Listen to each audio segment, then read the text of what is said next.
Hey, 71. It looks like you're the only one in here right now. Um, yeah, I wasn't sure if I was going to be doing this tonight or not. As I said, oh, now we got three in here.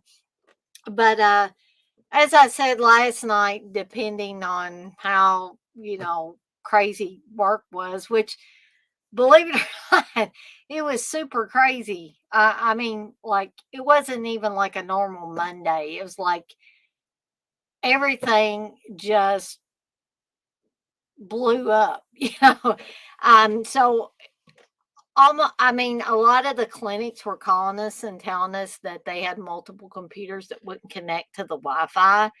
And so it finally got to the point where it was pretty much a system wide thing. And so we started bundling tickets, and like one guy was sending those to engineering. But at first, we were trying to handle it ourselves. And like before 11 o'clock Eastern time, there were over 100 calls that had come in through our talk desk. So um, it was pretty wild. It was pretty wild today. It calmed down a little bit towards the afternoon,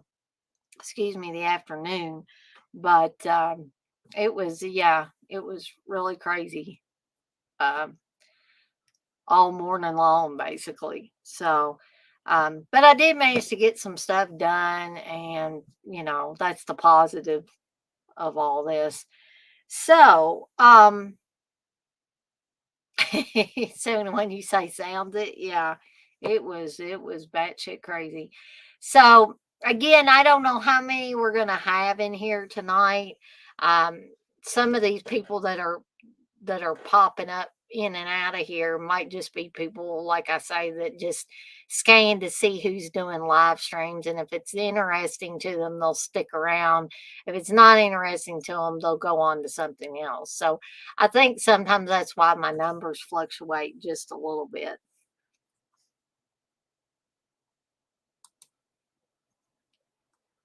Yeah, good break in for bad days. Yeah, yeah. And I mean, I think we were fully stocked as far as help desk technicians today, except one of our guys,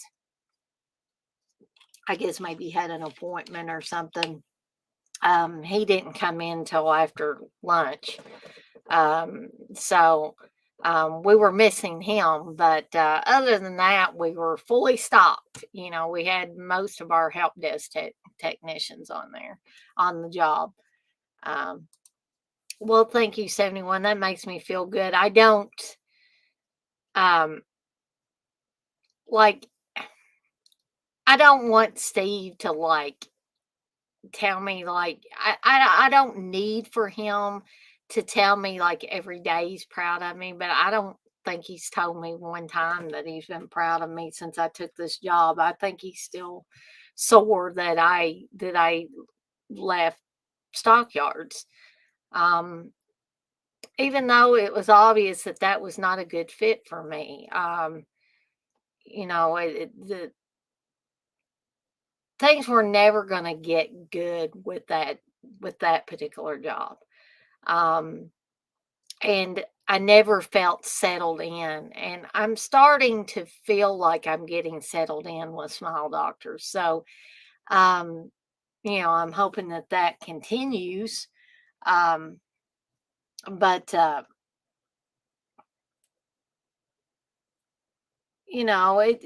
happens with jobs sometimes. And I know Steve stayed at a job that he really hated for, 7 or 8 years or more. But I was at a job, my first library job, that had fluctuations. A lot of times I really, really loved it. And then there were other times when I wanted to quit. But I stuck with it for 17 years. And, he made me really upset one day. And I said, okay, wh- have you ever stayed at a job for 17 years, Steve? Because he was really making me feel bad again about leaving stockyards. I said, Steve, in 9 years of marriage, I've left one job. Um, I don't think that's a bad track record, actually. But but thank you again for, I didn't mean to get off on a tangent, but thank you 71 for saying that you were proud of me. It makes me, even though I haven't met a lot of you guys in person, um, I feel, I feel like you're my friends. And so it does make me feel good, that my friends on here will say things. Like they're proud of me or whatever, because, I think everybody really needs that at certain points in times in their life. Hey, Texas, I'm glad to see you in here too. but so looks like Texas is eating dinner and watching me. So as promised, um I told you guys that I was going to start out doing these little episode breakdown things of horror anthology television shows. Um, and so, even though not all of these episodes from the Twilight Zone from the 80's are horrific, some of them are um, poignant, I would say. But I'm going to talk about all the episodes. And then, as promised, when I finish the Twilight Zone from the 80's, I'm going to move on to Tales from the Dark Side. And then after that, I may do Tales from the Crypt. There's Erie, Indiana. There's Friday the 13th, the series. There's uh, tons more monsters that I could do. Um, Heck, I could even do the X Files or something like that at some point.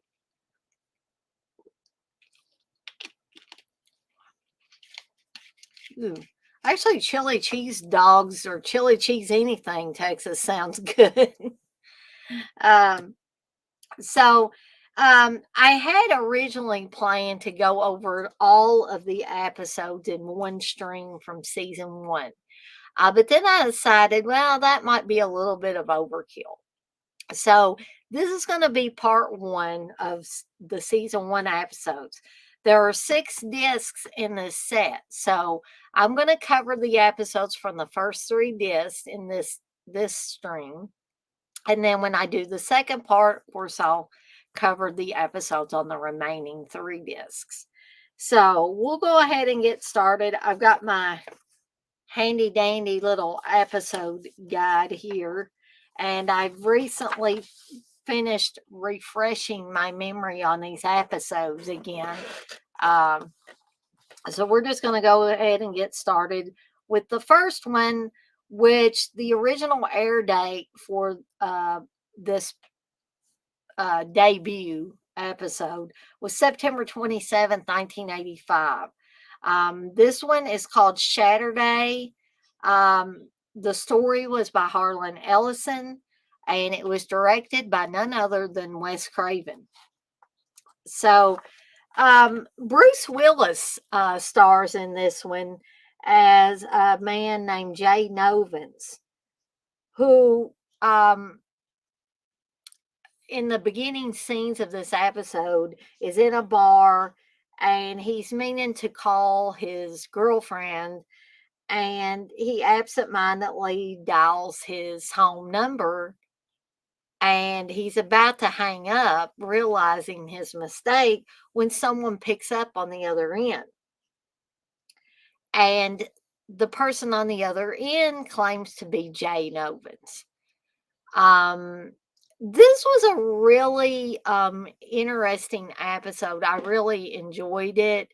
Um, it didn't have really a lot of the horrific factor or creepy factor or anything like that, but I thought that the story was really good, really well written, and these early episodes of season one are in my opinion, those are the best. Um, I started rewatching the episodes from season 2, and I can tell that I don't really wanna say the quality's not as good, um, but the stories just don't seem to be as good, um, in season 2 as they did in season 1, which happens with a lot of shows. It happens with shows now. So, um, so back to Saturday. Um, so Bruce Willis figures out that he cannot. Well, actually, Bruce Willis is playing both Jane Ovens. Um, but he figures out that he cannot go back to his apartment because the other Jane Ovens is there.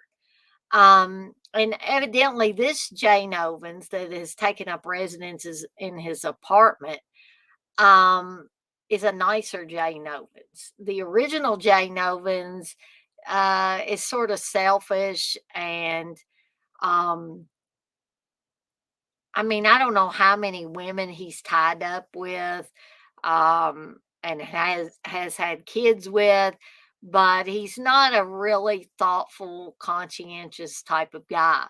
But the Jane Ovens that has broken apart from the main guy um, is. Um, so it almost seems like it's the good part of the original Jane Ovens is broken apart from the sarcastic, non-empathetic, non-conscientious Jane Ovens. Um, the guy that just kind of uses people, doesn't care about his older mother. And the other Jane Ovens actually invites the mother to live with him. And at first, the original Jay goes ballistic. Is like, I can't take care of that old woman. Are you crazy? And and the other guy is like, well, you won't have to worry about it because I'm in your apartment. So he tries all kinds of tactics. Tactics. The original Jay tries withdrawing all the money from his bank account, taking up residence in a hotel room, uh, getting the groceries not to come, turning different services off and stuff like that. Um, and But still, it seems like this other part of him um, is always one step ahead of him, no matter what he does. And so eventually, um, the Jane Ovens that is broke apart from the original guy gets stronger while the original Jane Ovens gets weaker until he finally just disappears. Um, and so there is only one Jane Ovens that is won out at the end of the episode. Um, 71, you say, I saw that one. Yeah. Um, that's probably one that people that have watched this series remember, being as it's the pilot show and her debut show.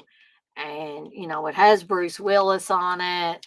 I mean, I'm sure that back then, he might have been doing moonlighting at that time, but he wasn't the big movie star that he became later.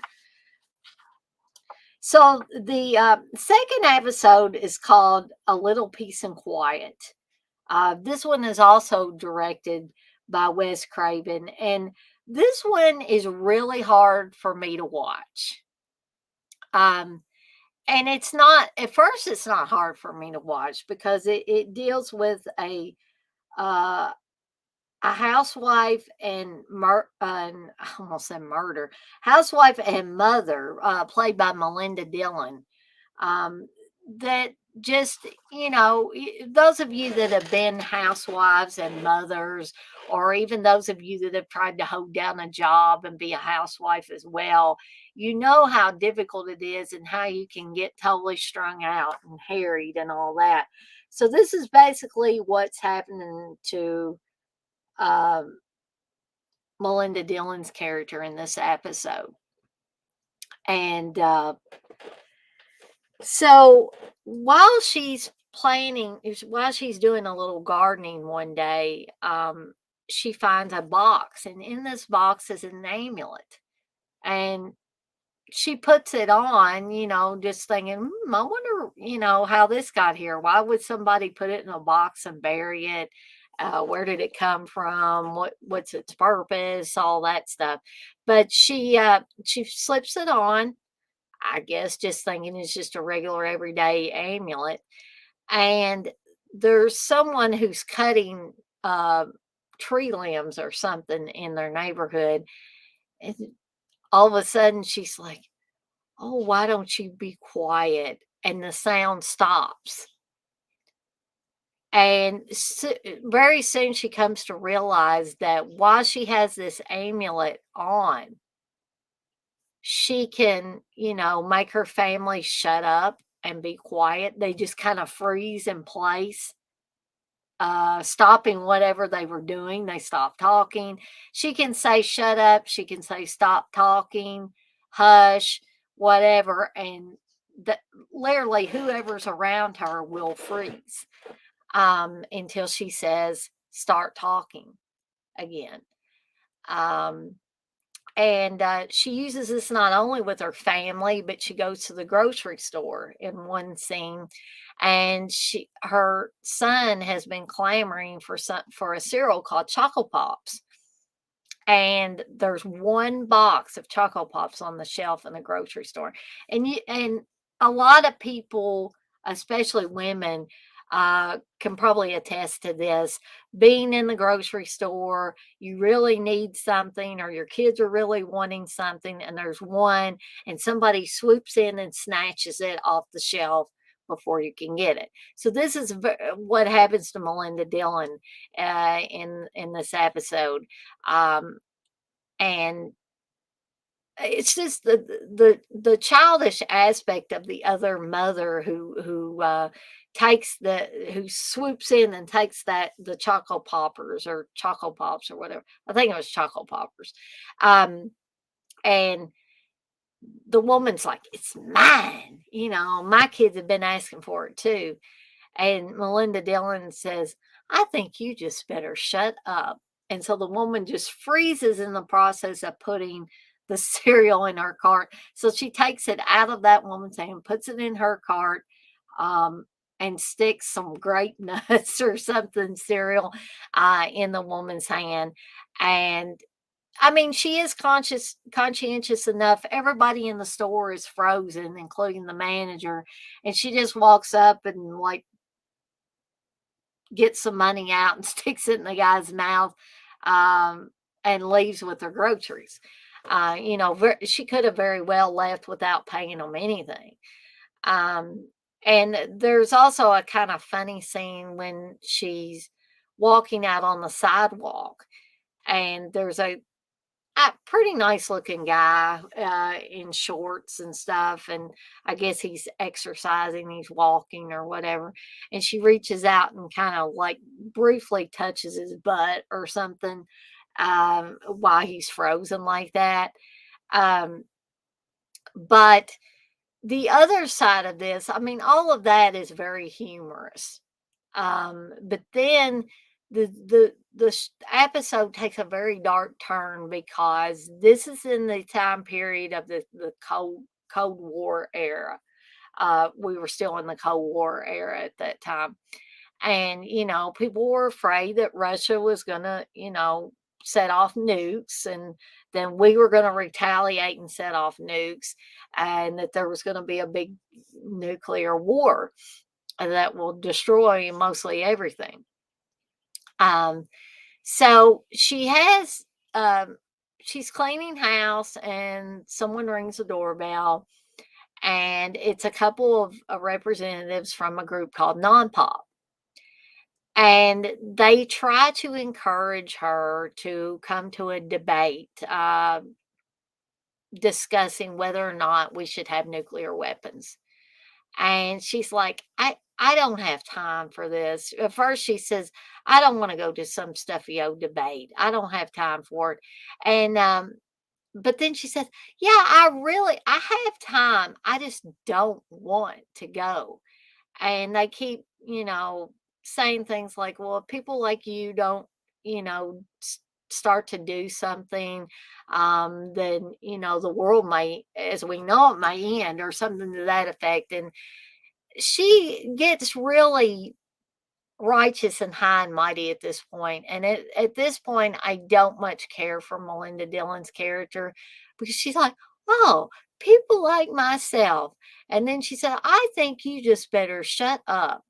And then, like, she lays them down, like the guy and the girl down, and kind of drags them out there to her yard and just kind of lays them down in the yard.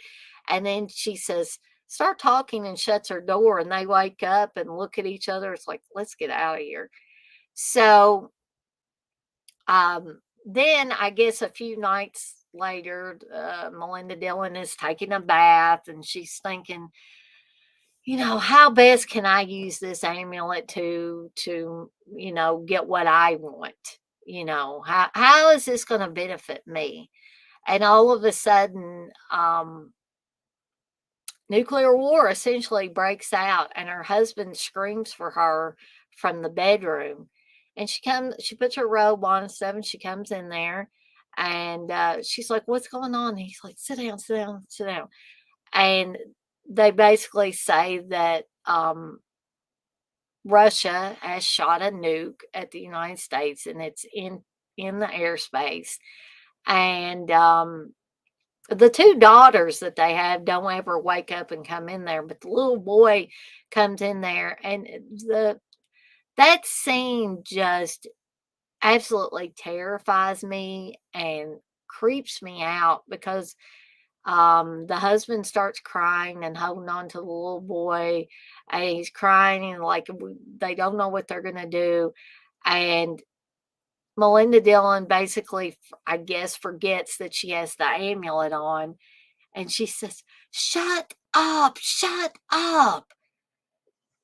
And everything freezes, including the nuclear warhead that's just about to hit them. So she cannot say, start talking again, or that nuclear warhead's going to hit, and that's going to be the end of everything. So you have that last creepy shot where she actually is walking around the streets, and there are people frozen out there and pointing at the sky.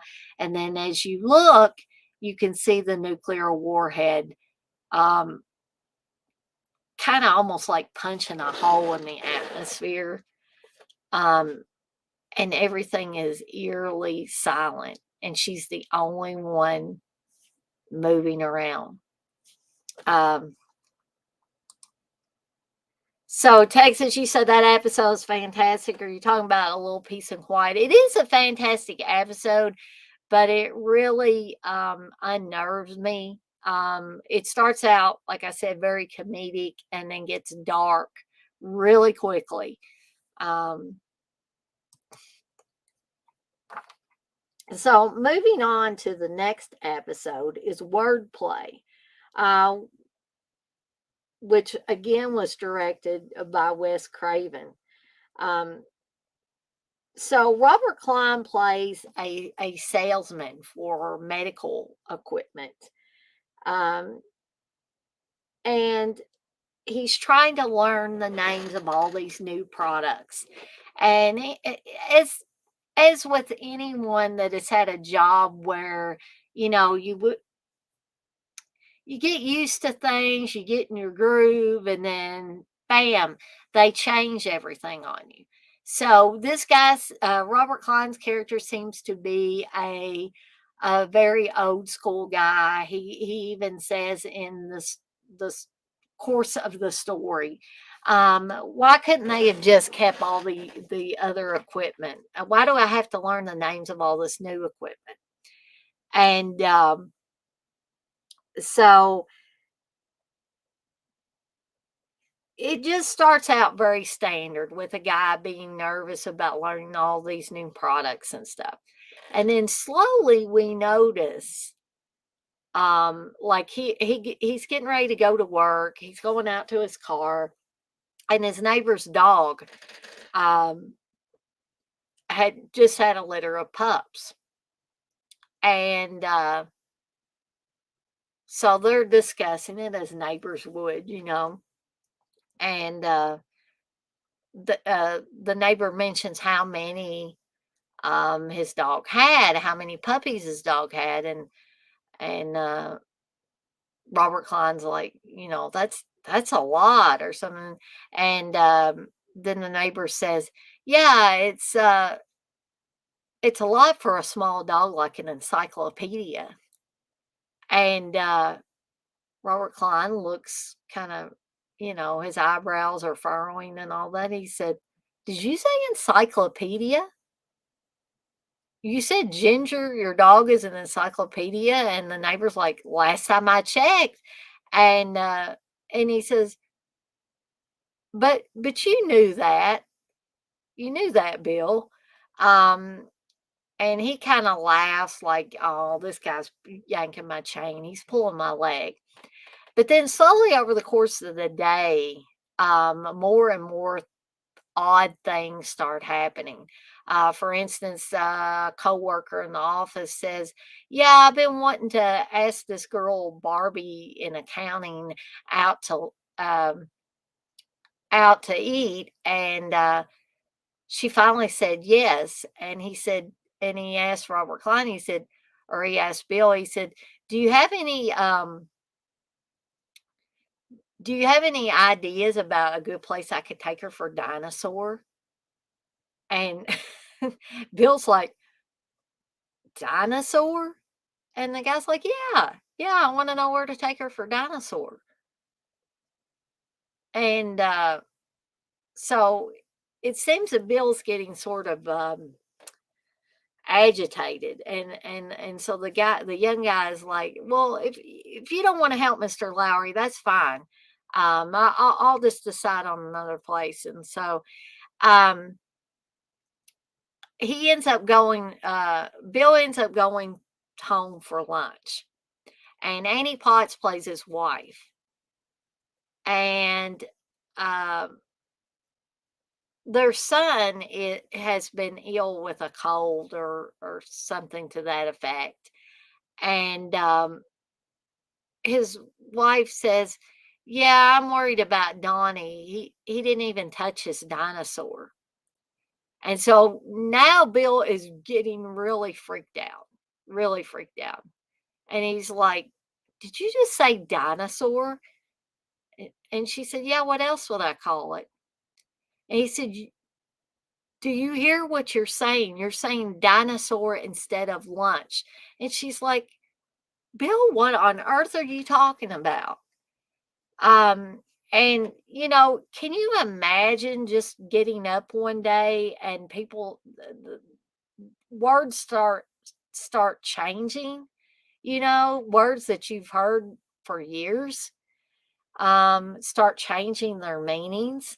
Dogs are called encyclopedias. Um, a lunch is called dinosaur. And he's getting really agitated and kind of scared at this point, and he wants his wife to tell him what lunch is. And she's like, Bill, you know very well what lunch is. And he says, tell me. And she says, it's a color. She said, it's a red, it's a light red. And so it just keeps going on and on, until he can no longer understand anything that anybody else is saying to him. So when he gets back home the next time, I think the next day or whatever, um, he cannot understand what his wife is trying to tell him, but he does know that their son is very ill.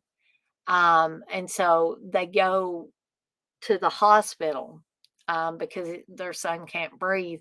And um, Bill is basically helpless at this point. He has to get his wife to talk to the nurses and the doctor and all that stuff because he has no way to communicate. In the final scene, his son is better and resting in the hospital, and he and his wife go back home, and he goes into his son's room and takes a book that his son has, and it shows a dog, and it says Wednesday underneath of it, and it's like he's teaching himself how to read again or make associations between wildly different words and what they mean now. Hey, Blissful. Yes, Stainer Land, she's live again. No, actually, I'm talking about Bill Lowry from an episode of the Twilight Zone from the 80's, Wes. Not talking about Big Bill from AEW. Okay, so the next episode is called Dreams for Sale. This one is directed by Tommy Lee Wallace. Um, this one, I believe, was a little bit shorter episode. It has a woman played by Meg Foster who, when the episode starts, she appears to be enjoying a picnic with her husband and twin daughters where everything is so wonderful that it seems too good to be true. And then things start to get a little weird. Things start repeating. Her husband starts repeating things. Things that the food that they took out of the picnic basket is disappearing, and she has to retake it back out of the picnic basket. And then she starts just, because things are getting wildly out of control. Um, it's almost like a record skipping or a VHS tape that's been watched one too many times and it's kind of getting scrambled, and or trying to watch a scrambled satellite channel or any number of things like that. So then at that point we realized that she, I guess, is a worker in some kind of futuristic factory, and she was on a break. And I guess when people go on a break at this factory, they can pick these machines, these dream machines. And there's a bunch of different scenarios. And she had picked the one uh, where she was having a nice picnic with her son, or I mean, not her son, her husband and her two daughters. Um, hey, Menelec. Texas, you say CKO Big Bill is going to get whooped by Hook. Well, she said Big Bill is the shittiest name for a wrestler ever, which is why I love it. Laughing my ass off. Well, she said, I need to get the box set of Twilight Zone 80 show. I haven't seen any of those since I was a boy. Oh, wow. Yeah. Talk about nostalgia, Wes. I mean, every time I watch them, every time I rewatch them, that nostalgia just floods back. Um, so she actually steps out of the machine and she's kind of in a daze and stuff. And it's sort of like, I guess, a primitive, like virtual reality type of thing, type of deal. But something's not right with the computer chip or something in this machine. And she's still quite frightened, but this technician supposedly fixes it. And he said, well, you still got 6 minutes. So if you want to go on back in there. And she does, but she seems frightened. And then there's explosions and sparks shooting out of this, and evidently it kills her, but she's still stuck in the dream world. And one of the last things she says before they show her physical dead body is she asks the husband in the dream if she can stay with him forever. And I guess essentially she will in some kind of digital way. Um, so then the next episode is Chameleon.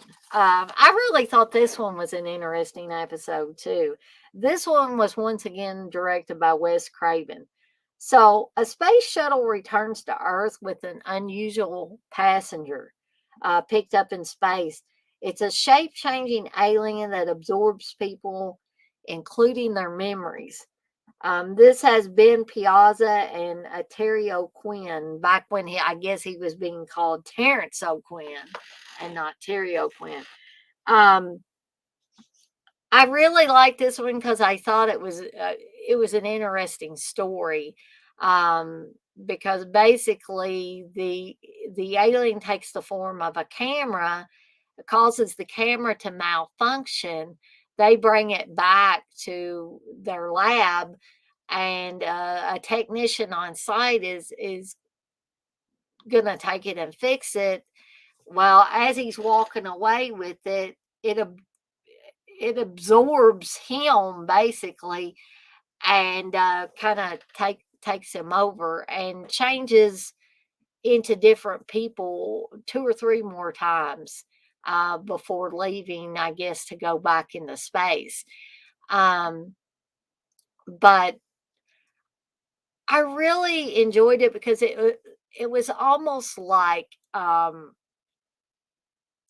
don't want to say a discount version, but I guess a less horrific and mini version of John Carpenter's The Thing, because it could basically be anything or anybody that it wanted to.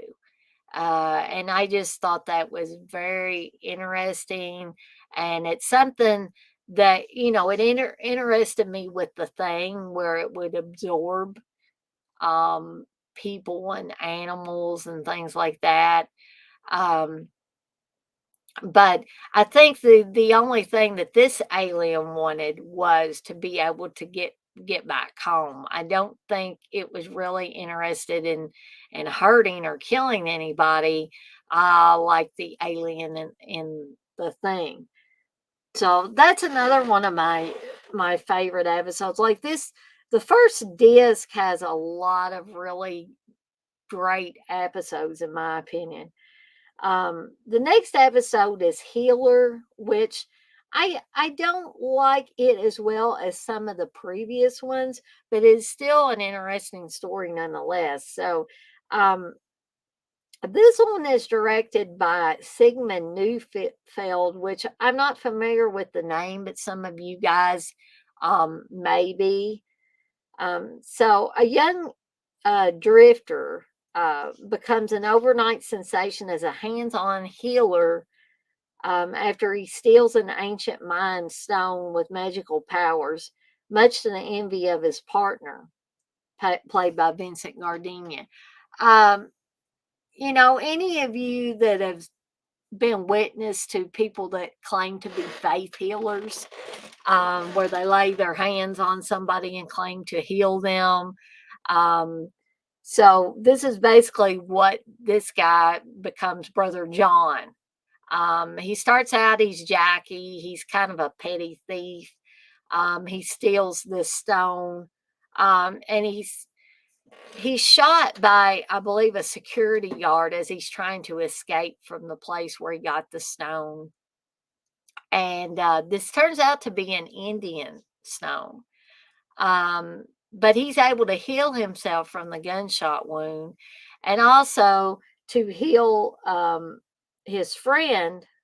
He starts out as his friend, Vincent Gardenia's character, who has a heart attack and appears to be dead, but but Jackie uses the stone to help him. But his friend becomes, I guess, a little greedy, a little too greedy. And he encourages Jackie to be Brother John and use this stone for their own benefit. Think how much money they're going to get. And so the Indian, or I guess we probably should say Native American now, the Native American guy figures out that Jackie has the stone, and he comes and talks to him, and he says, you really, you need to return this stone. It needs to go back to where it belongs." He warns Jackie that if he doesn't return the stone, eventually the powers will leave it. So he doesn't listen to him. He doesn't return the stone. And at a critical moment, the stone stops working. And um, also, when it stops working to heal anybody else, the bullet hole opens back up in Jackie. But eventually, he does get healed. The Native American comes back and helps him out, and oh goodness. And at that point, Jackie decides that this is not, swindling people is not what he wants to do with the rest of his life. So he basically leaves that behind, leaves the Brother John persona behind, and just goes back to being um, who he was before, minus, not being a thief anymore. So, guys, I'm going to take a really quick break here. I don't usually take breaks, but I had to do, I had to wash and dry the bed linens because one of the dogs took a liberty on it. So I'm going to go see if that's dry so that I can help Steve get it back on the bed, because it's 8:30 now and he's probably wanting to be asleep by now. So I'm going to go check on that, and I will be right back. So I hope everybody doesn't go away while I'm gone.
Okay, so basically, I was able to help Steve out and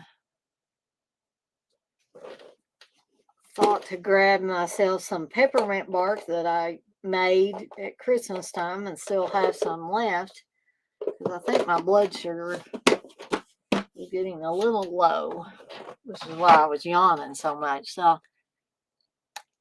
we'll see if this makes me feel any better. Okay, so to continue, the next episode is Children's Zoo.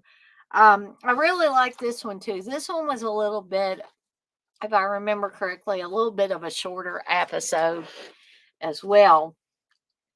This one actually has Wes Craven in a small role. It's not directed by Wes Craven, but he does show up in the episode. Garrett Graham also shows up in this, and he co-wrote this particular episode with Chris Hubble, and it's directed by Robert Downing.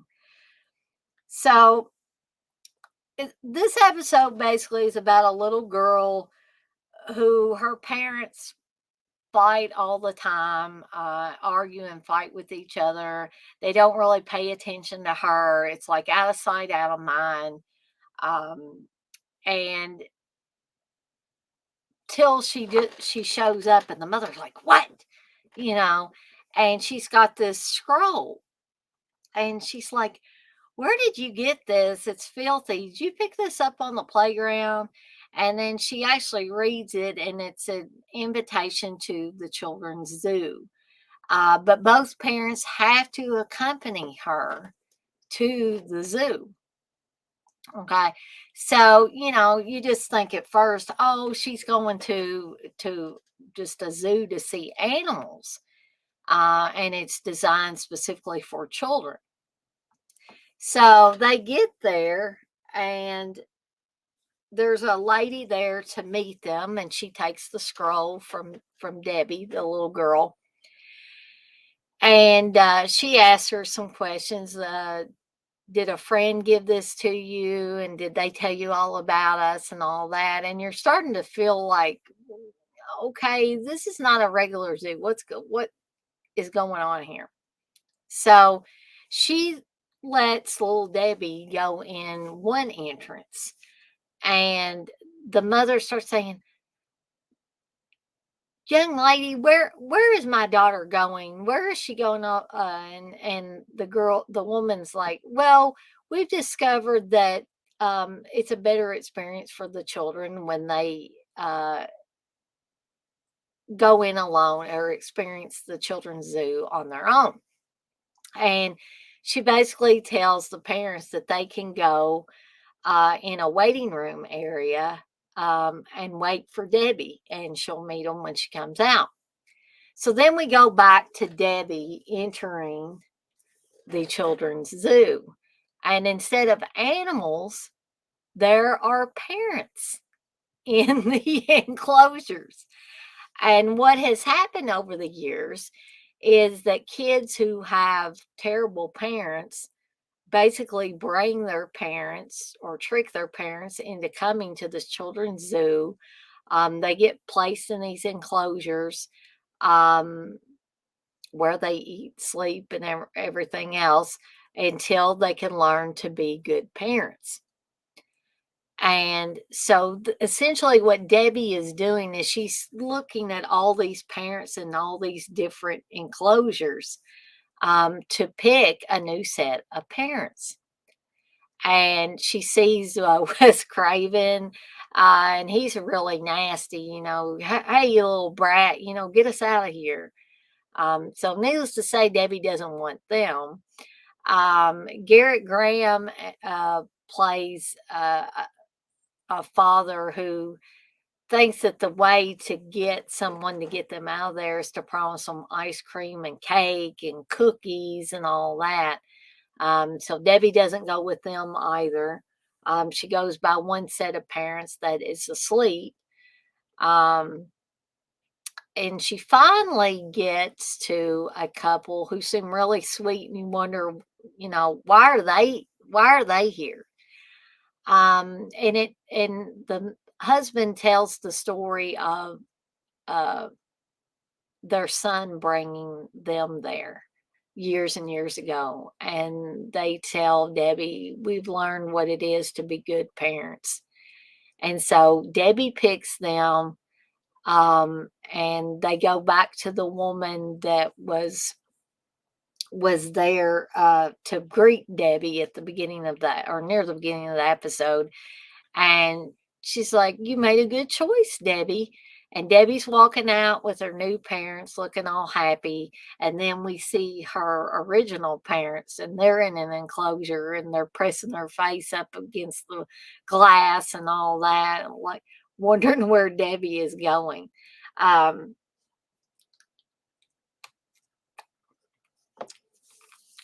so, um, the next episode is Kentucky Rye. And this one is a really, really, in my opinion, effective episode.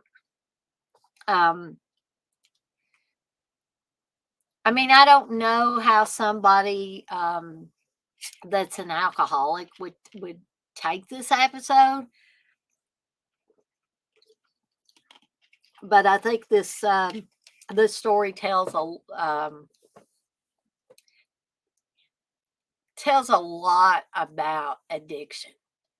And how addiction can ruin not only the person's life that has the addiction, but others around them. So, Jeffrey DeMunn plays the main guy in this. He's a salesman and he has a little bit of a drinking problem, but he gets a big account. He secures a big account for his company. So he and his boss and some of the other people in the company decide to go out and celebrate. Well, Jeffrey DeMunn's character basically has one too many drinks, and he keeps wanting people to stay, and he keeps wanting people to drink with him, and he's getting agitated because they're all slowly wanting to go home. And he's like, "Doesn't anyone want to stay and drink with me?" And so his boss finally says, "Maybe you should give me your keys." And he's like, "I'm not giving you my keys." And and he says, "Well, I've got to go home. There's, got an early day tomorrow and all that stuff." And so he tells Jeffrey DeMunn, he says, um, "Will you promise me that you will make it safely home?" And he says, "Well, if you're that worried about me, um, I'll call a cab or something." Well, he doesn't. The next thing we see him, he's driving really fast and singing along to Rod Stewart's "Some Guys Have All the Luck," and ends up having an accident. And he doesn't think about the other person that was involved in the accident. He thinks that person was the crazy one. That person was the drunk person on on the wrong side of the road, and all of that. And he has a gash in his head, and so but he walks a little ways, and because his car's not going to get him anywhere tonight. So he finds a bar out in the middle of nowhere called Kentucky Rye. And he goes in there, and people seem to be having a hell of a good time in there. There's arm wrestling matches and all kinds of stuff. And so he talks to the bartender, the proprietor of the Kentucky Rye. And basically, the owner tells him, "Yeah, I'm looking to offload this place. I'm looking for greener pastures or whatever." And so Jeffrey DeMunn has gotten this check for securing that account for his company. I guess like an advance, a bonus, something like that. And so the guy makes him almost too good to be true deal on this bar. And Jeffrey DeMunn takes it. He's like, I always wanted to own a bar. And so after he buys the bar, things start to change. The people are no longer really friendly to him, don't want to sit around drinking with him.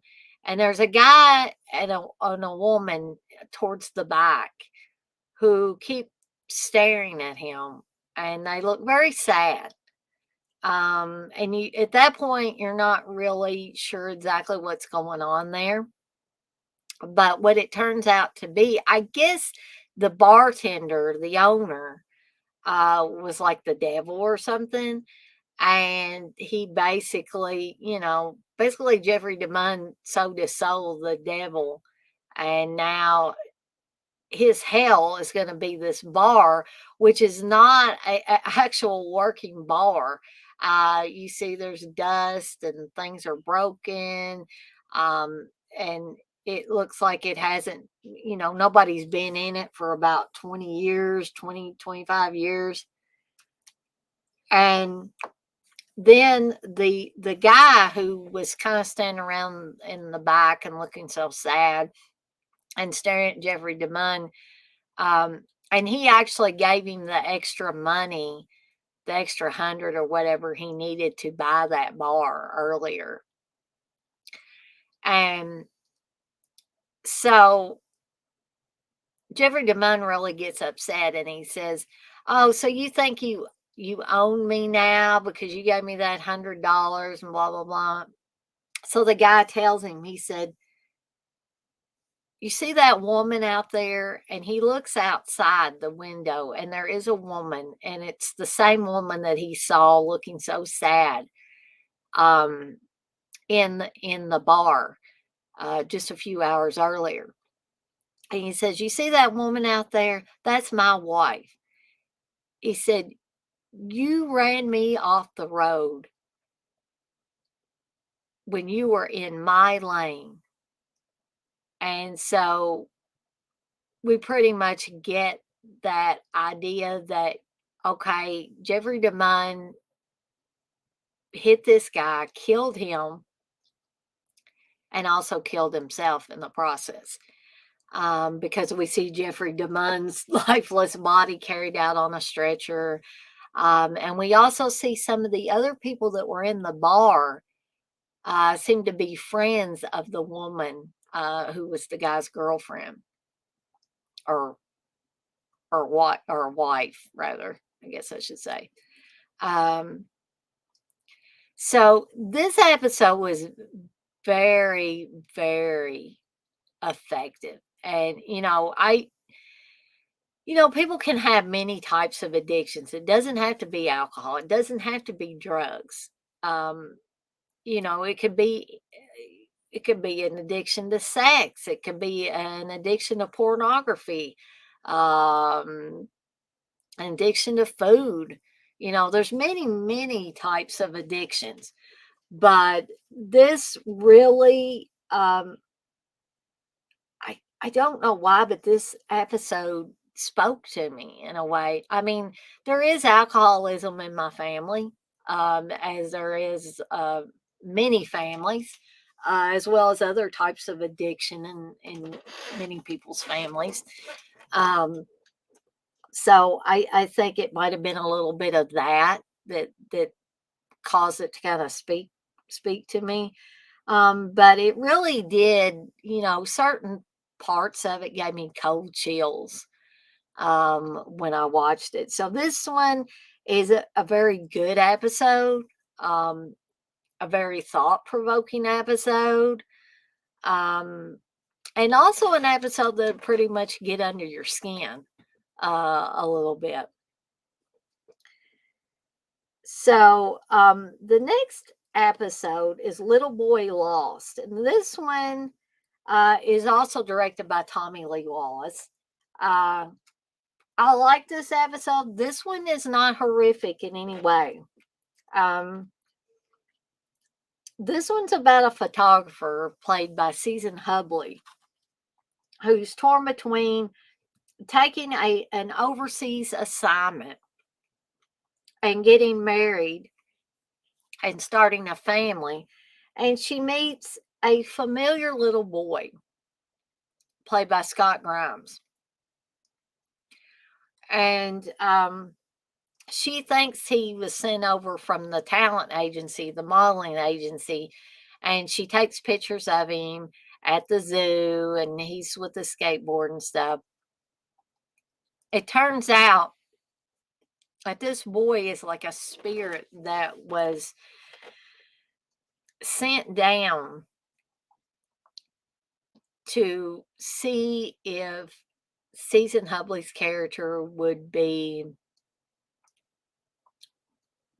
interested in becoming a mother, I guess, at this time. And if she had been, then this boy would have eventually been her son.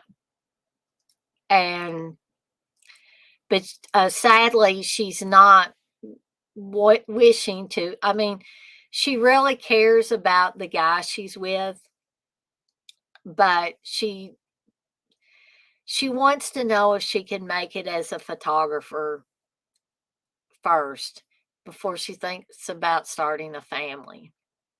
And so there's a very poignant scene when she realizes who this little boy is.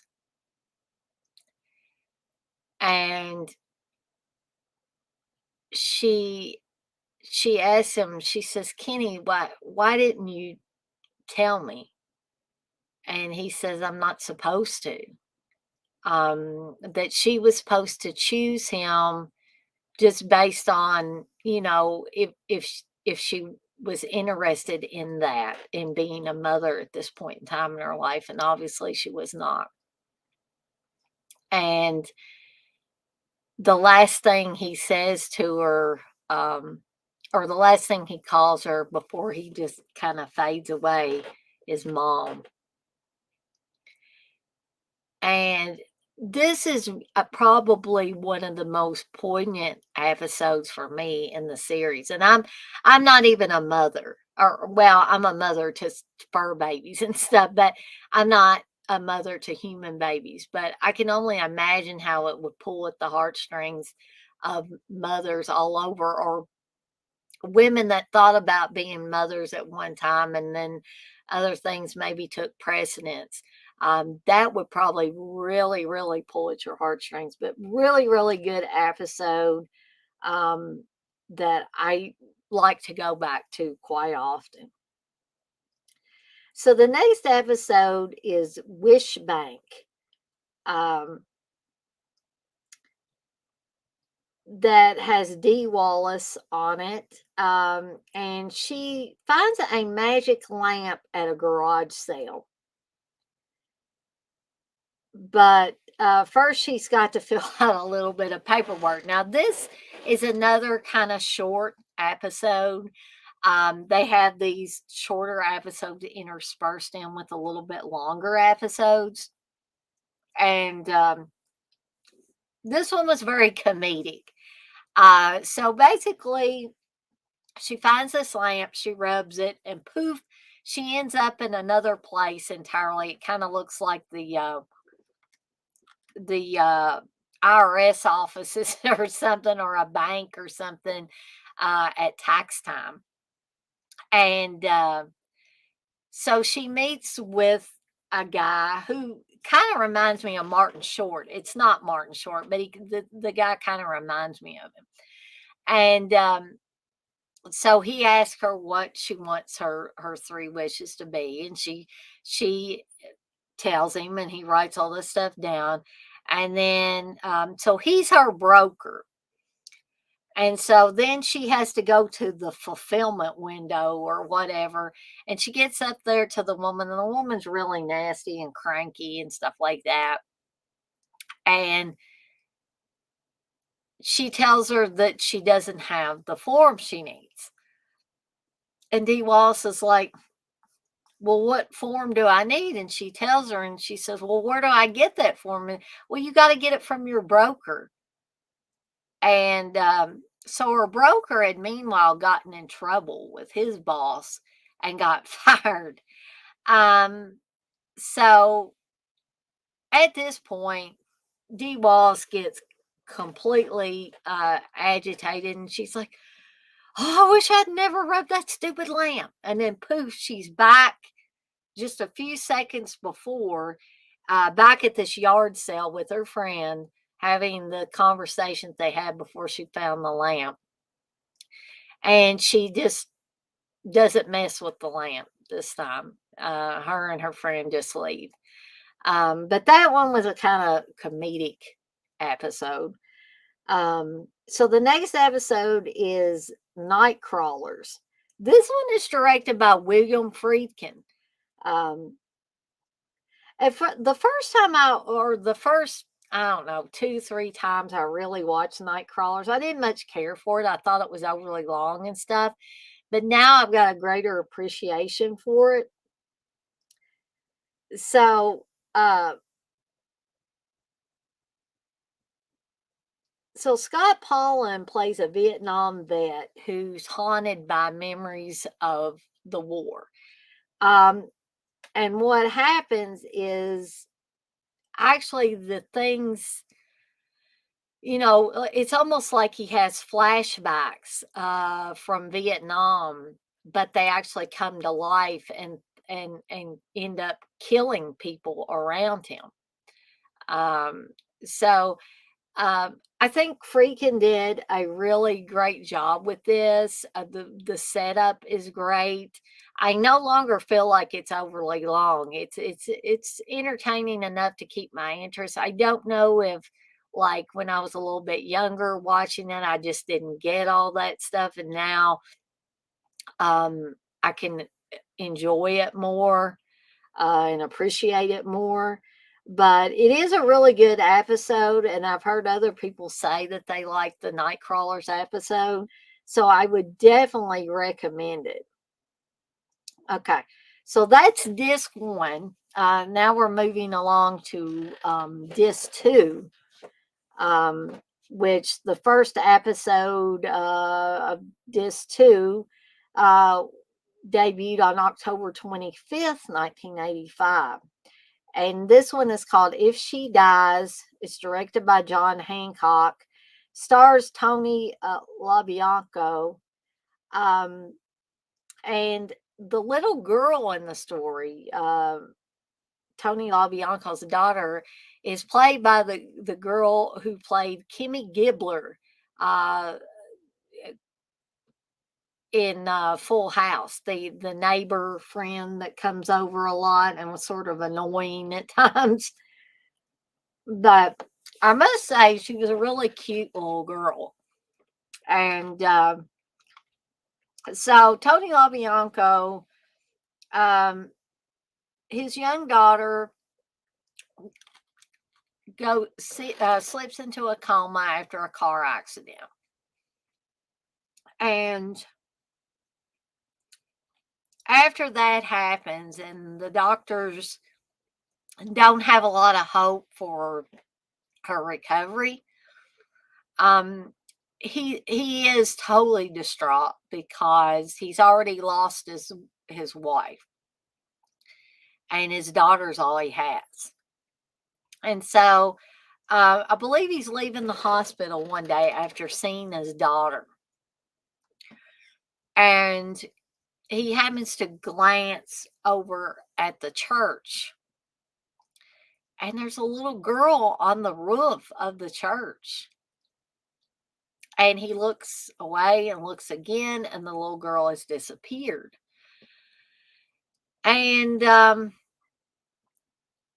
so then he sees the little girl again, and she's pointing at a bed that the Catholic Church, I guess the nuns are selling, and it's a bed from the place was once an orphanage, and the little girl that he sees turns out to be the ghost of a little girl who was at the orphanage many years ago, and she had gotten ill and passed away.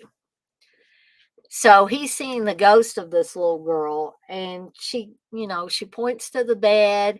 He goes and asks the nun um, how much it is, and she tells him, and he buys it. And then the ghost of the little girl actually shows up at his house and tells him that he needs to get Toby.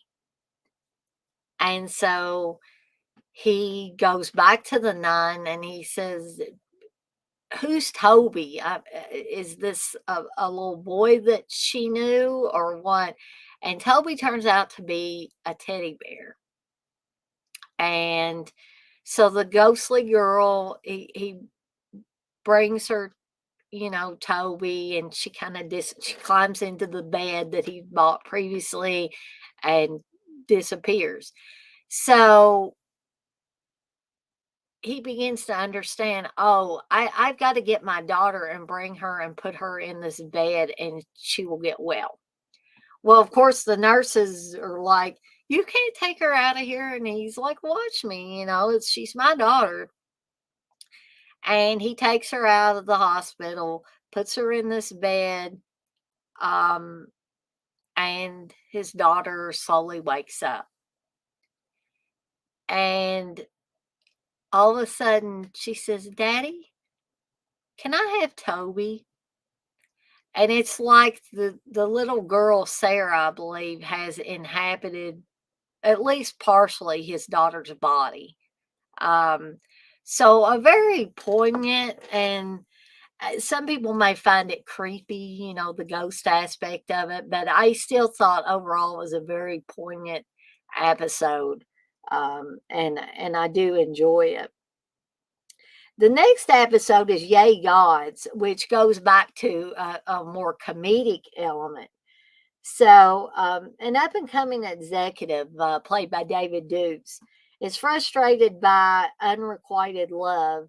He discovers that Cupid, played by Robert Morse, and the other gods of Olympus are very much alive and also have their ups and downs.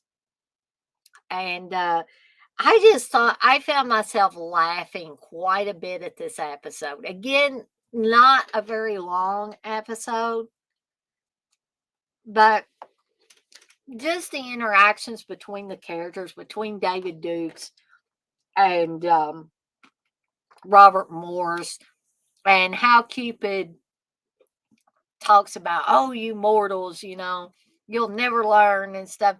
A very lighthearted, especially after watching, if you're watching these in order and you've watched the If She Dies episode, which is very poignant and a little bit dark at times, to get this comedic episode to balance things out a little bit, I think really, really works. I think it's good that they had, a few poignant and maybe darker episodes. And then they had these little comedic episodes sprinkled in there as well. Which brings me to the next one, which really, really gets under my skin. This one, I don't care how many times I see it, it still unnerves me. And now that I know what's going to happen in the story, it really unnerves me because it's like oh, it's coming up, it's coming up, it's coming up. This is a very short episode called Examination Day. And it's directed by Paul Lynch, who directed, of course, Prom Night. So Dickie Jordan, this young boy, his birthday wish is to get a good mark on the government examination for 12-year-olds. And keep in mind, this is a futuristic episode.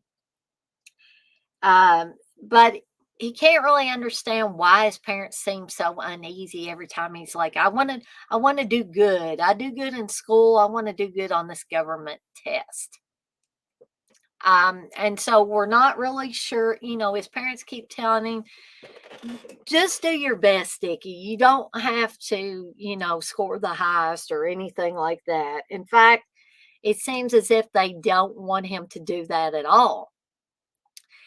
And so there's something too called an omnicoder that when you get to be 12 years old, the government allows you to get this. And it's kind of like, sort of a more primitive version of like Zoom meetings or Zoom calls or Microsoft Teams or any number of things where we can, make video calls and see and talk to each other. Or we can just do audio calls if we want to.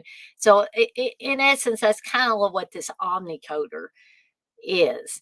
And so he's really excited. He's like, um, so his parents give him the omnicoder um, as a birthday present. And I think they give it to him as an early birthday present. I don't think he's quite 12 yet. Or it might be that he has to pass that or has to go through that government examination before he can actually use his omnicoder. It's one of those two things. Um, so he gets up the next morning. Of course, it's raining, and he's like, "Oh, it would have to rain today." And his mom's just, being the typical mom, bundle up tightly and stuff. And she's still looking very concerned and very worried. And her and her husband keep exchanging glances at each other periodically. And at this point, when Dickie's getting ready to go for his government examination, they seem really hesitant and tense. So the mother stays home, and the father takes Dickie for his test. And there's a bunch of other 12-year-olds there waiting to take their test as well. So Dickie has to go in by himself, and they give him something to drink. And after he drinks it, they tell him that is like a sort of like a truth serum type of thing. Um, and he's like, "Well, I won't lie to you." And the guy says, "Well, we would like to think that you wouldn't lie to us, but this is just to make sure." So basically, at that point in time, the father goes home and they tell them that they will call the parents when Dickie has finished his test. So again, they're still nervous and stuff. And then they have an omnicoder as well, and they get contacted by the government. And the government tells them that their son, Richard Jordan, exceeded the score that's allowed by the government. And basically they killed Dickie. And the last scene is the parents crying and holding on to each other. And that there's something so creepy and so unnerving. Just the thought that a government, any government, not just the United States government, just any government, would kill a 12-year-old for scoring too high on an exam, for being too smart. Just I don't know. I hope that we never ever get to that point. It sort of reminded me of oh gosh, what was that book?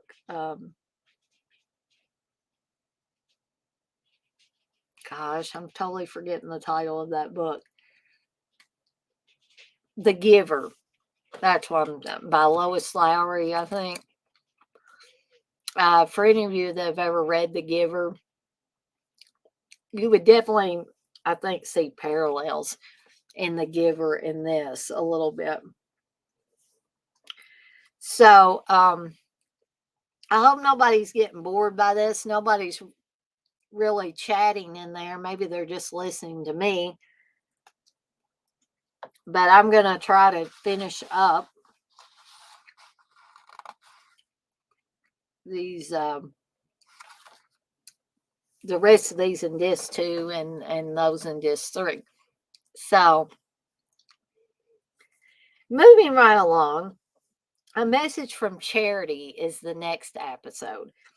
And this one is a more poignant, more heartfelt type that deals briefly with the Salem witch trials. This one's also directed by Paul Lynch. So, a boy in modern Massachusetts makes contact with a girl from Puritan New England when they both, in their respective time periods, have a sickness with a high fever. And they experience the world through each other's eyes, but their friendship could jeopardize the girl's life because um, when the boy tells Charity, when Peter tells Charity, the things that will come to pass in the future for her, um, automobiles, airplanes, things of that nature. And she tells others in her time about that. Um, they want to brand her a witch. And so Peter has to really, switch gears and do some heavy duty research really, really fast, so that they don't burn Charity at the stake. Um, but this is not only a tale of, you know, witchcraft like Salem witch trials, but I think at the heart, at the core of this, is enduring friendship, the type of friendship and love that can cross any and all boundaries. And this is one of my favorite stories, favorite episodes from the first season. I think a lot of you would enjoy it. It's not, you might be saying, oh God, Dana, this is like syrupy, sappy, sweet garbage. But no, no, not really. It's not that, it's not poured on quite that thick. Very nice episode, and I can go back to that one at any point in time.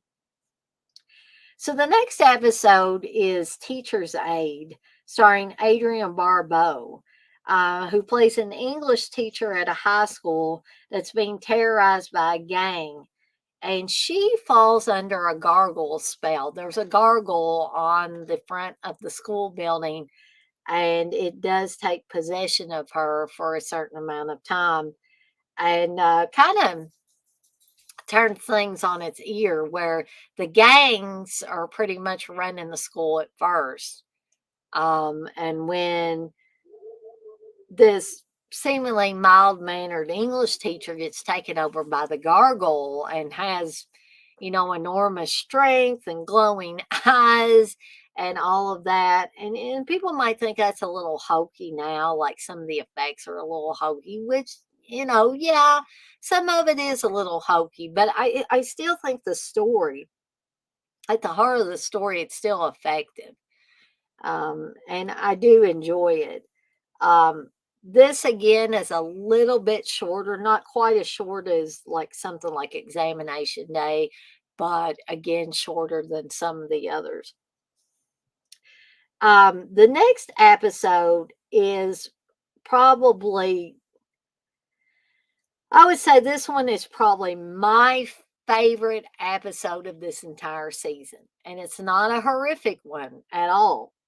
This is Paladin of the Lost Hour, starring Danny Kaye, who plays an old man who called Gaspar, who holds the last hour of the world in a magical timepiece, and he gives the precious gift to a Vietnam vet who saves him from a mugging. And you may be thinking, so what, Dana? But you would truly. This is another one that was written by Harlan Ellison, who is an excellent writer. Um, but you would truly have to watch this episode to really um, get the full effect of it. Um, and I don't think there's anything hokey about Paladin of the Lost Hour. I think it is a really deep, heartfelt story. I feel like Harlan Ellison maybe put a lot of himself into this story. Um, and Danny Kaye playing Gaspar.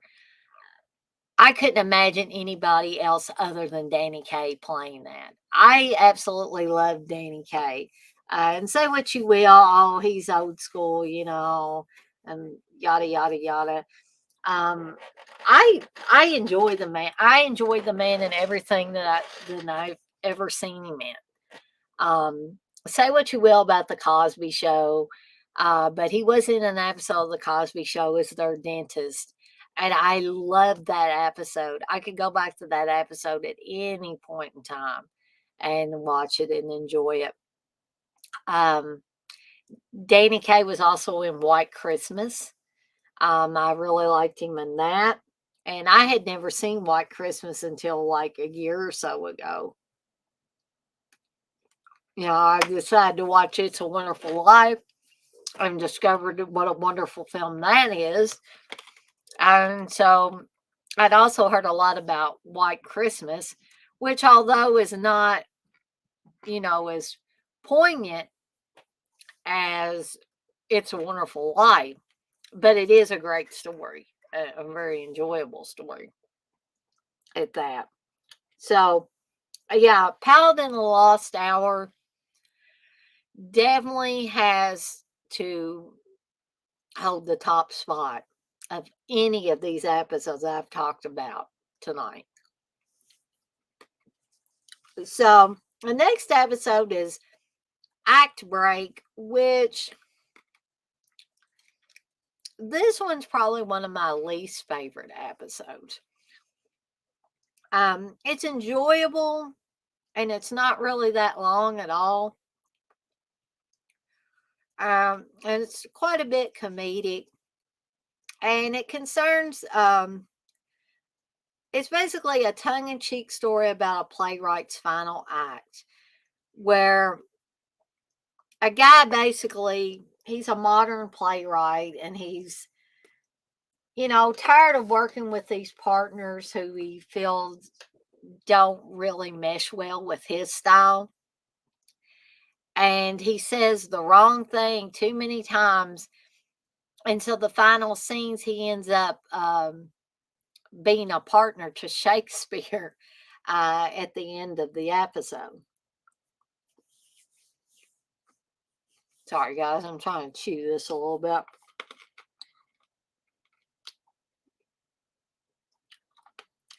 Okay, so another creepy one with a story by Ray Bradbury called The Burning Man. And I like this one. This one was written and directed by J.D. Feigelson, who did Dark Night of the Scarecrow.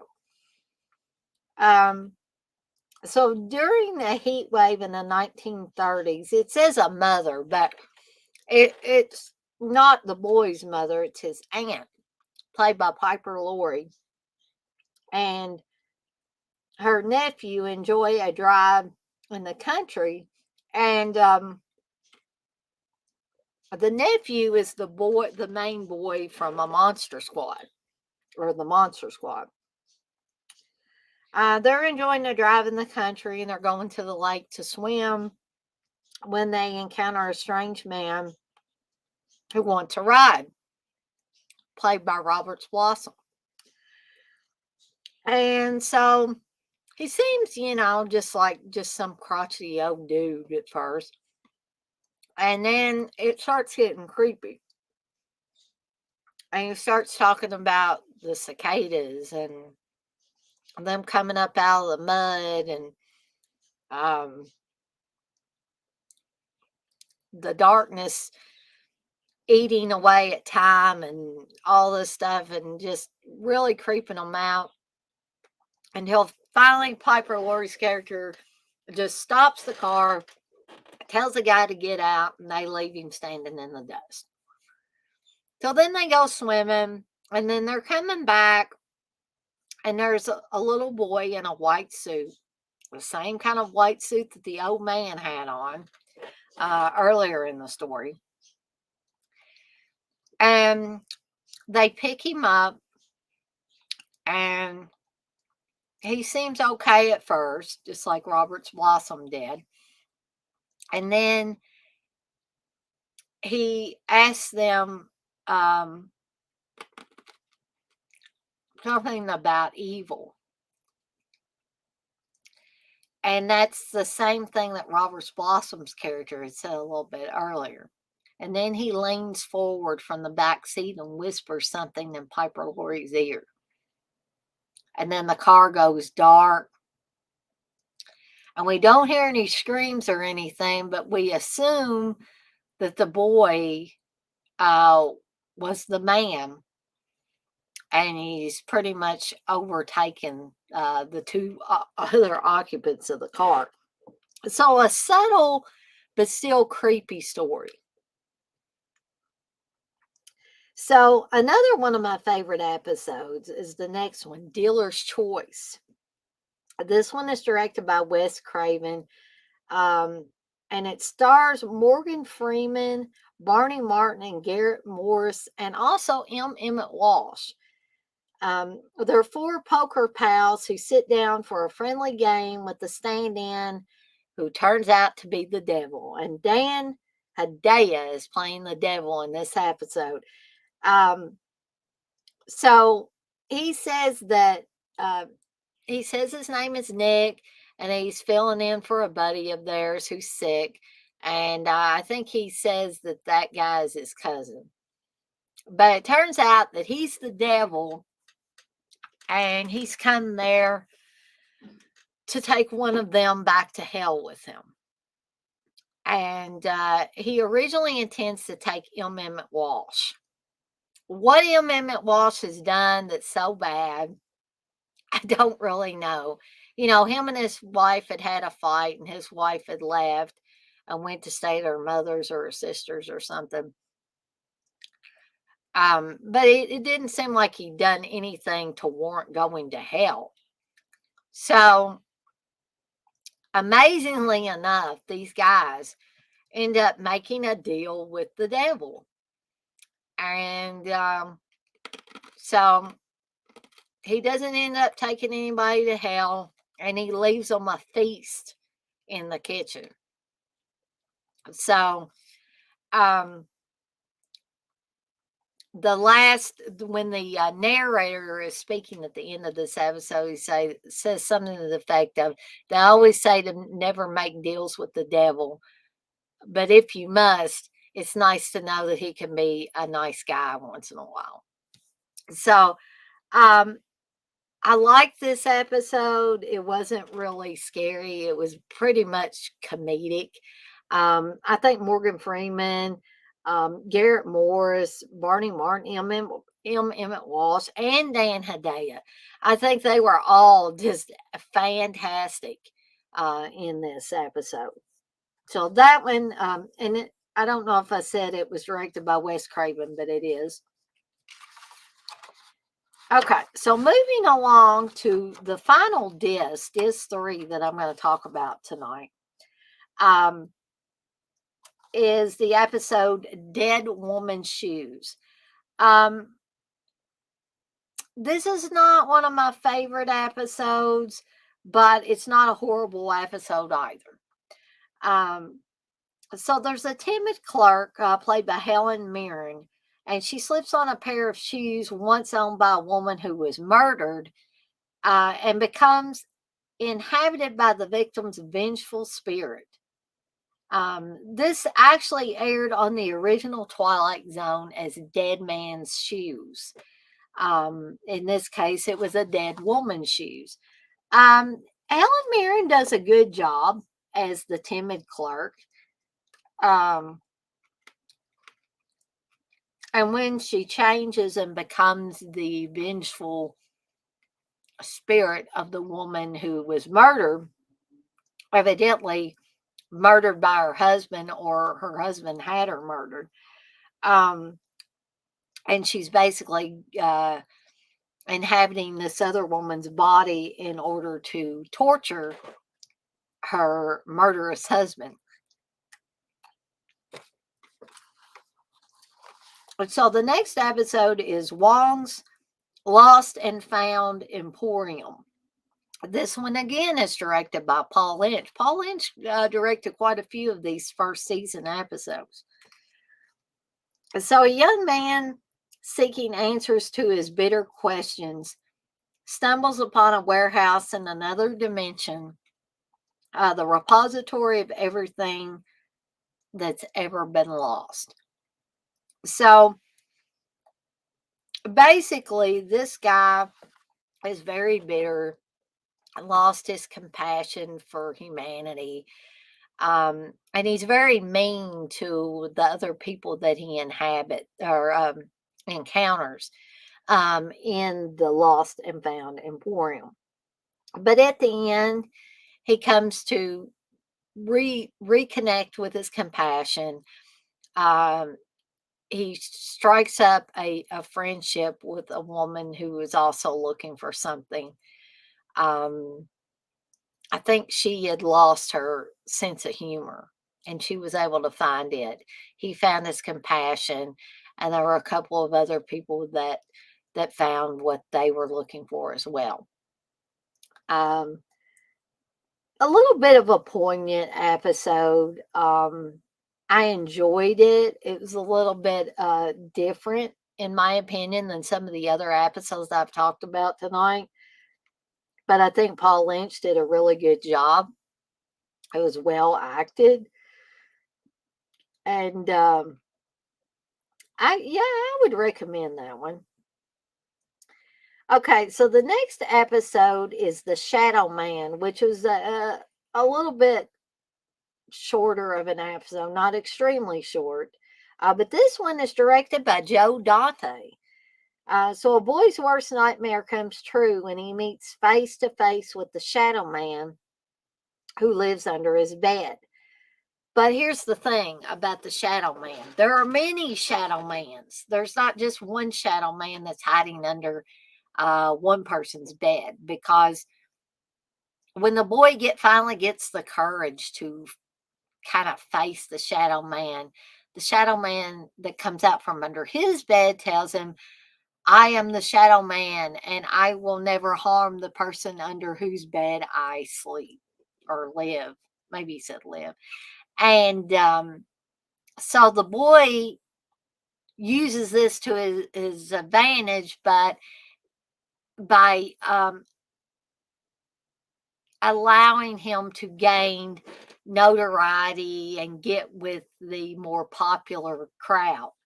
And also to be able to face his bullies, because he thinks, oh, the Shadow Man, he won't hurt me, so I can use him to fight my bullies for me. And he turns against his friend who's been by his side this whole time, who's trying to tell him how he's scared of the Shadow Man and stuff like that. And he's like shrugs him off and says, I've got these new friends and I can't keep them waiting.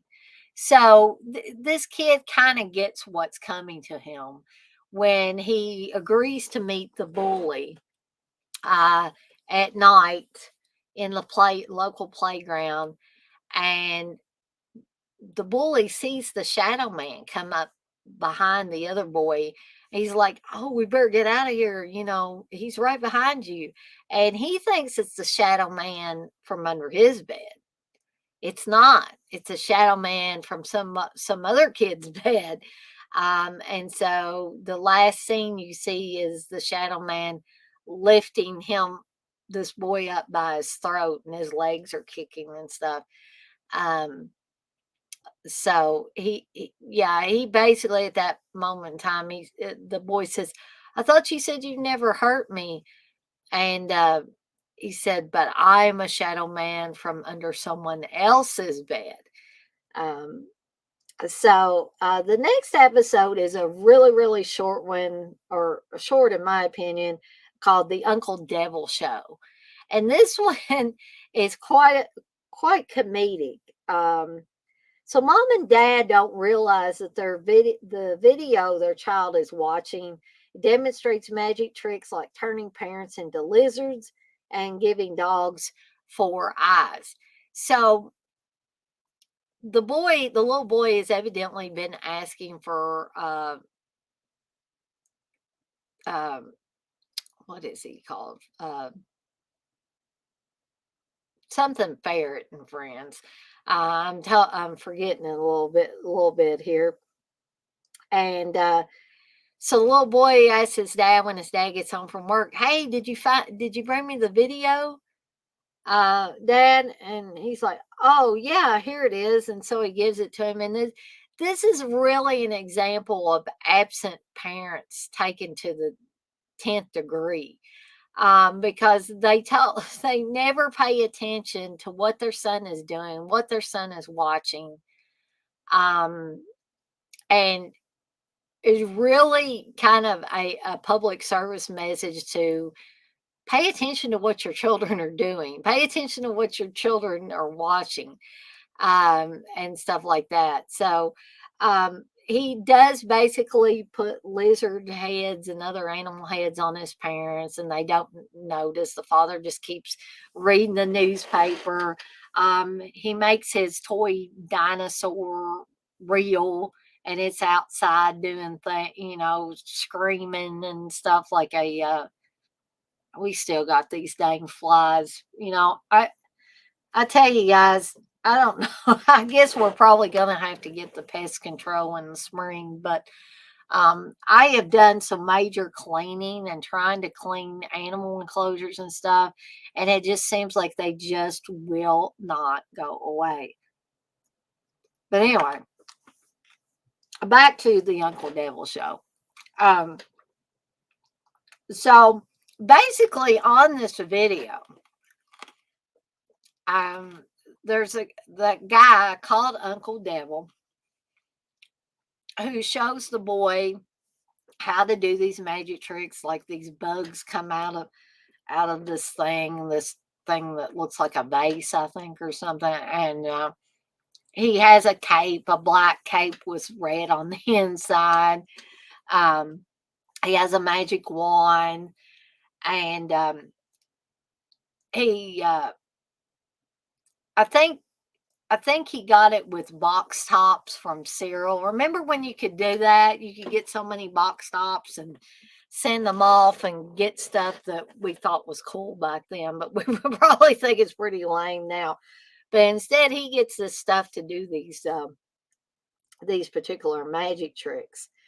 Um, Tim Ferret, that's what the little ferret cartoon character, because after the Uncle Devil show, you see Tim something about Tim Ferret goes to hell or something like that. But the video is called Tim Ferret and Friends.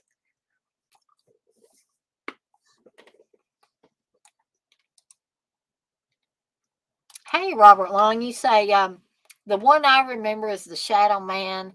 That one was pretty creepy and scary. He lives only under certain people's beds. Exactly. I'm going to try to chew this up a little bit before I start talking again.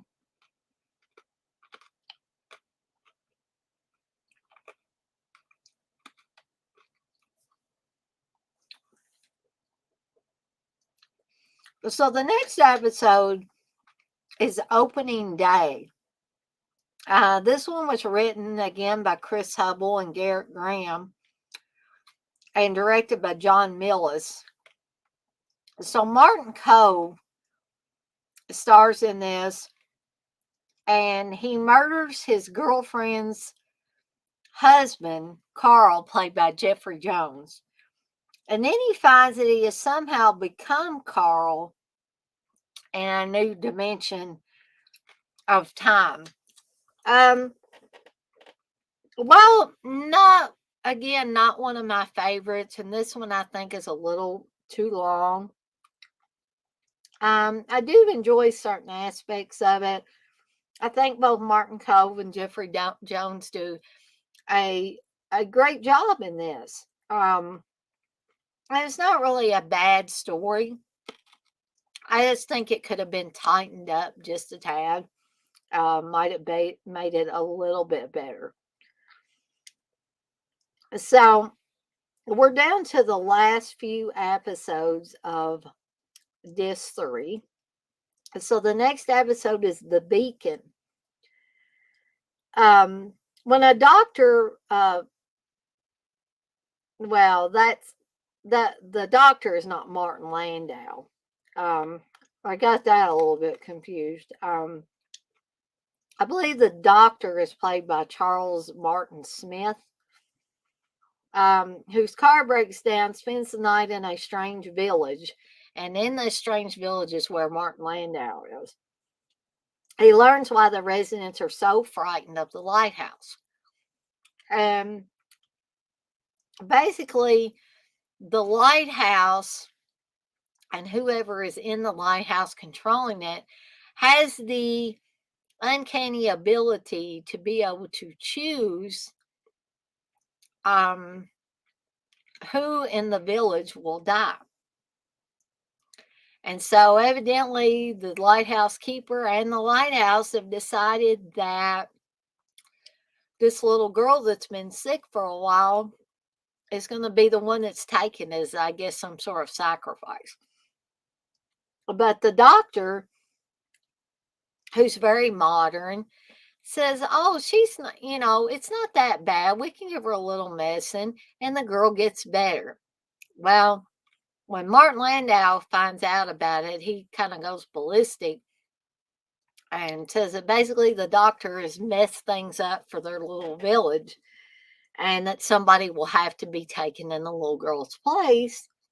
And guess who that is? That turns out to be the doctor. And it's so in a final scene that sort of reminds me of some of the scenes in Dead and Buried when the so-called citizens of this small town seem to murder outsiders who stumble upon their creepy little town. The next episode is One Life Furnished in Early Poverty. This is another story by Harlan Ellison, and this is another very poignant story. And I really, really like it. It's one I enjoy going back to quite often. It's about a writer played by Peter Riegert from Animal House fame. Returns to his childhood home in search of a lost treasure from his youth and finds himself transported to his boyhood. And he actually meets his younger self and becomes friends with his younger self and tries to help the younger Gus not be so angry. And he thinks he is helping, and then he starts to feel ill and weak. And he basically tells young Gus, he says, I don't belong here. I have to go back where I came from. Gus gets very angry at that point and runs away. And, leaves the older Gus standing there. And at that point in time, adult Gus realizes, I remember when I met Mr. Rosenthal. And something just seems to click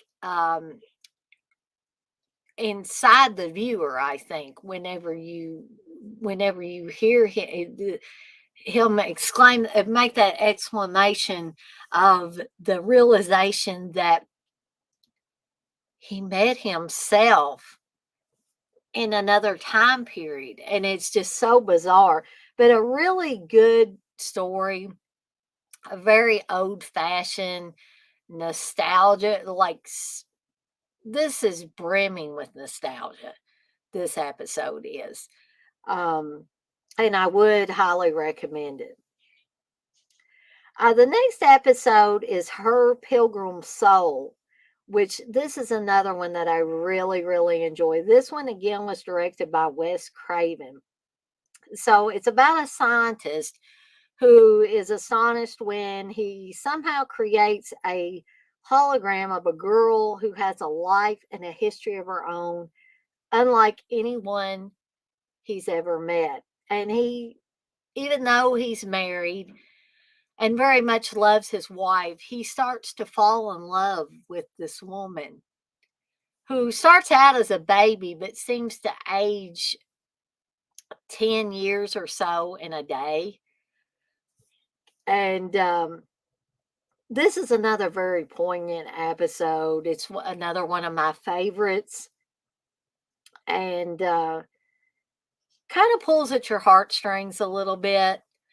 Um, and there are points and times within this story, even though it's not overly long, where you wonder if he's gonna totally give up on the marriage with his wife, or is he gonna go back to his wife? What's gonna happen with the hologram of the woman that he has been conversing with since she aged enough to talk to him? Um, yeah, very, very nice episode. And really, to me, it kind of complements One Life Furnished in Early Poverty, which was the one that was right before this one. So the last episode of Disc 3 is Eye of Newton, which is a super short episode and pretty comedic, I think. Um, a frazzled mathematics professor, played by Sherman Hemsley, accidentally invokes a hellish curse and an omnipotent and very hip demon, played by Ron Glass, when he's trying to figure out this mathematical equation, and he unfortunately utters the words, "I'd sell my soul to be able to solve this." So that's when Ron Glass, as the demon, shows up to claim his soul. And this is another one where the mathematician seems to one up the devil, or the demon, rather. Um, this is sort of like a short and sweet version of Dealer's Choice, actually. Um, and I like it.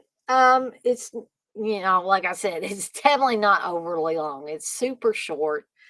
Um, you just get a little taste of humor, a little taste of sarcasm, and dark comedy and all of that. But it's a good way to end that disc 3, I think. So, guys, it is nearly 10 o'clock, but we have reached the end of this first part of the Twilight Zone from the 80s, season 1. Um, I'm not sure if I'll be able to do the second part tomorrow night. Maybe so. We'll just have to see. But if I do, I will be covering disc 4, 5, and 6. And if I don't do it tomorrow, I'm sure there will be another time that I can do it, and another time when you guys would be on here to listen to me ramble about a few more Twilight Zone from the 80s episodes. Um, I'm toying with the idea of doing something for Friday the 13th, since we do have a Friday the 13th coming up this Friday. I don't know what yet, um, but I'm going to try to come up with something. Of course, Thursday I will be having my next My Dinner with De Palma stream. I've got to get some promotion up for that. Also, I have several movies lined up for watch-alongs for the coming Saturdays, including one this weekend for Slumber Party Massacre. So you guys can look forward to that. And the Slumber Party Massacre one might not be until Eastern time on Saturday, because I think, unless Steve changes his mind, that he is planning on doing a watch along for something on Saturday as well. And his will start probably about 6 p.m. Eastern time. So we still got 5 people in here, but I've almost went on 2 hours blabbing about stuff. But I want to thank those of you that joined me tonight for this stream. And stay tuned for more of these horror anthology episode breakdown streams. So, with all that being said, this girl's going to skedaddle on out of here for the night. And I will see everyone on the flip side. Y'all have a good night now.